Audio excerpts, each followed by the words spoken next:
Welcome to the Writer's Room. Today we are talking about Kate McKinnon's sparkly blue eyes in the new Ghostbusters. Aw.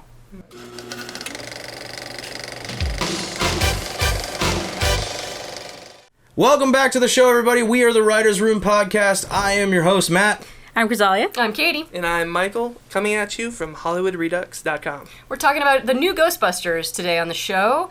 It's going to be a spoilerific review, so please don't watch if you haven't seen. Or if you're not going to go see it and you're looking for a really truthful opinion, then please continue. From my perspective, I think a lot of great actors were employed in it, frankly.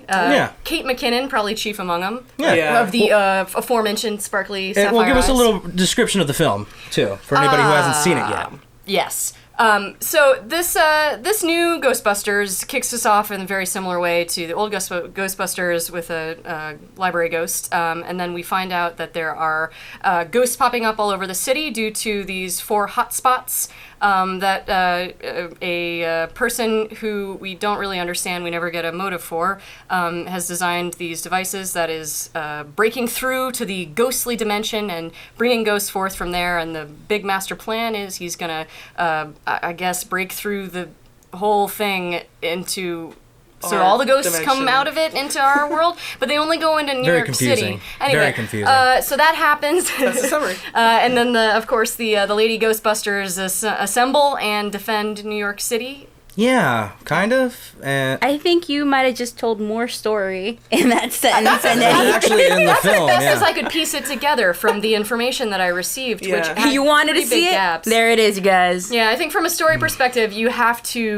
can't look away from, there were continuity errors. Oh, Left unbelievable. minutes. And right. Most notably in the In first every 10 scene. minutes, during a shameless plug for Pringles brand, when we see the first ghost, the ghost comes out and she's sitting there chewing the chips, which is a great joke. Yeah, it's but funny. then when the ghost starts spewing, ectoplasm all over Kristen Wiig, it cuts to a wide shot and it shows her with nothing in her hands, kind of going like, Yeah, the and then can it is cuts gone. right back and she's like, nom, nom. And I was just like, Munchin'. what the hell was that? I actually said, like, what the fuck just happened, like 3 times. And that's something that, like, we all spotted very Yeah. quickly. Well, Like, it's we very all clear. reacted. Every few minutes there was a continuity error, and there were Yeah. some pretty big story logic problems too. And Yeah. the characters really didn't have any psychology to them. They were just solely it's completely contrived, plot contrived.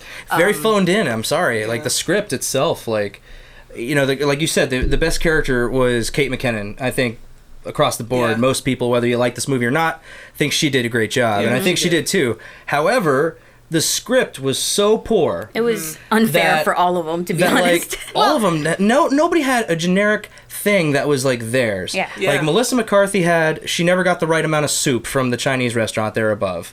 That's about it. Kristen Wiig's tick was funny. she always like misinterpreted Spanish words. And then, No, she was straight woman most of the time, unfortunately, and Yeah, she which, she didn't get to again, have a lot of fun. I don't think It the didn't seem like she was commercials, if having you've seen a much fun. commercial, there's a commercial that has Kristen Wiig, like it's like they edited her down to make her this super safe character.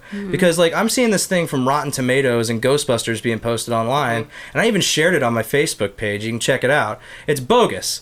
It's an entire clip of Kristen Wiig. It's the entire scene when they're in the alley testing out all the gear, except it's a completely different like setup that Melissa McCarthy's using. And the delivery boy comes out and says like, you know who you guys will never get boyfriends or something like that. And then Melissa McCarthy blows up his little delivery moped, which happens in the movie, but not in this circumstance at all. It's It was like an a little accidental commercial. blast. It's like a little commercial. for Yeah, the but movie. but that was better than the scene. Yeah, that's something you And should then have like taken out at all. they cut out Kristen Wiig going like, "What do you think of that, bitch?" Like that was funny. Yep. And they cut it out completely. Well, we had this conversation Yeah. that this movie seems to be targeted more towards kids, like Yeah. 13 and under. Yeah, they played it very safe. That's Very like the safe. one thing that I like noticed about this film, like straight out of the gun, was just like There's no swearing. it was very safe. Like besides like the semi scary moments that I don't think would scare a kid between the ages of like 9 and 13, it did not need to be PG-13. It could have been a PG film. Yeah. Yeah. Well, so, okay, I started to say a lot of great actors were employed, Kate McKinnon chief among them, and then I would also add I loved seeing Michael McDonald pop up from Mad TV days. Dude, that was awesome In to a see him on small screen. but crucial role as a theater Well, owner with a mighty screen. And if you want to see another fantastic bit part of his, where he does another great scream, watch one. Which Austin Powers movie was it? It was part one. It was the first Austin Powers. First one, that's right. Cuts to the wide. That's a joke. That's comedy. That was a solid, that was a good joke. But his scream was great. Yeah. But I felt like this film, well, go ahead and finish your thought, Katie, on the talent that was hired. No, and I thought Leslie Jones surprised me. You know, I She hadn't surprised really me too. seen, Yes. I'd only seen her on SNL. I'd never seen her act, and I actually liked her acting more than her comedy a little bit. Yeah. I laughed. She was funny. I laughed, but you know, in the beginning when they were establishing the story, they gave the characters a little more love before everything converged. And it Definitely. was just They totally- you know, visual effect willy nilly. Yeah, they focused a lot when you could tell when they got like the funding or the green light to go for it. They said, "All right, we really got to focus on this story. It's got a big fan base. Like this is a really big deal." Even though they're doing their own thing, and it is a standalone movie. It's not anything. I mean, outside of the blatant references and the nostalgia like plugs that they put in there left and right, which if you didn't know this was a complete reboot and different, it would confuse the hell out of you. Yeah. So like, Absolutely. so instead of just going completely on their own and doing something creative and completely original, they took all the good things that they knew fans would want to see from the original series, plugged it in no real way, shape, or form that actually like serves the story at all, just to put it in there, and then like I don't know, it's just like, and that still couldn't save this movie. No. Like Bill Murray No, being in it sorry. could not save this movie. But it was nice to see Bill up and around. I always like to see They him fucking killed the best Ghostbuster. Well, I think he you probably don't want this film? got a kick Fuck your out of favorite. You know, that. like, I think he probably got a kick out of absolutely, you got a kick out of that. He's got Yeah. a great sense of humor, and like, you know what? Like, I don't care. You know, I liked seeing those guys, even though I didn't like the movie. I liked seeing It those was nice to guys see them, yes. in a Ghostbusters movie, even if they weren't themselves. But Yeah. just as easily, I mean, like that's the thing is like they really focused on like the first act. That felt like the most structured, and then the rest of the film just goes off crazy. Editing as if somebody, you know, is having a seizure on the editing, station. It's just so choppy for every joke. You know, it's like, cut to the better punchline of that joke. Cut to the better reaction. I mean, like, but not in a way that serves the story at all. Let's just try to get jokes, and all the jokes fell flat. I laughed. There were like There a was a couple, couple of times jokes when that I make you laugh, laughed. I laughed at Michael McDonald's scream. Yeah, I had a but real, again, I had an actual slapstick, reaction. very to that. slapsticky. They made a children's Ghostbusters film. Yeah. Like, That's it's what a I'm very saying. children's Like, film. it seems that, like we Yeah. were talking about this earlier, it seems that they watched the real Ghostbusters cartoon and got Yeah. inspiration from there instead of actually. Even in the grand finale. Yeah, in the grand finale, like the freaking ghost ghost is the comes out. ghost from He's the a friendly cartoon. ghost. It's Yeah, that's the Yeah. final battle is with the ghost from the logo. don't get me wrong, that's not a bad thing, but like if you're gonna say it's a Ghostbusters, like, wait, hold on, is it a Ghostbusters Oh, right remake? there. That thing. You know what? Or You know what like this I don't film- even know what it is. You know what this film is for me? If you look at the two cartoon series, so you have the real Ghostbusters, which is the great cartoon series, which you could tell they pulled a lot for this Right. film from. And then you have the other Ghostbusters animated series, which, did you not see that one? Well, this guy did, and it's awful. There's not even a Ghostbuster in it. It's nothing to do with Ghostbusters universe whatsoever. That's how getting this film felt. Yeah. Like, you're tuning in, you're saying, great, another adventure with some Ghostbusters, one of my favorite franchises. So excited to see proton packs get fired up, something new with the franchise. But I didn't. They gave you just enough to buy tickets if you were a fan of the Yeah. old franchise. But then, like, they didn't deliver on any of those things. Every No. joke for me felt flat with all the original cast. Like, the original joke with when Bill Murray's revealed, you're laughing your ass off when he's on that talk show. But then when he shows up, you're like, this is too much now.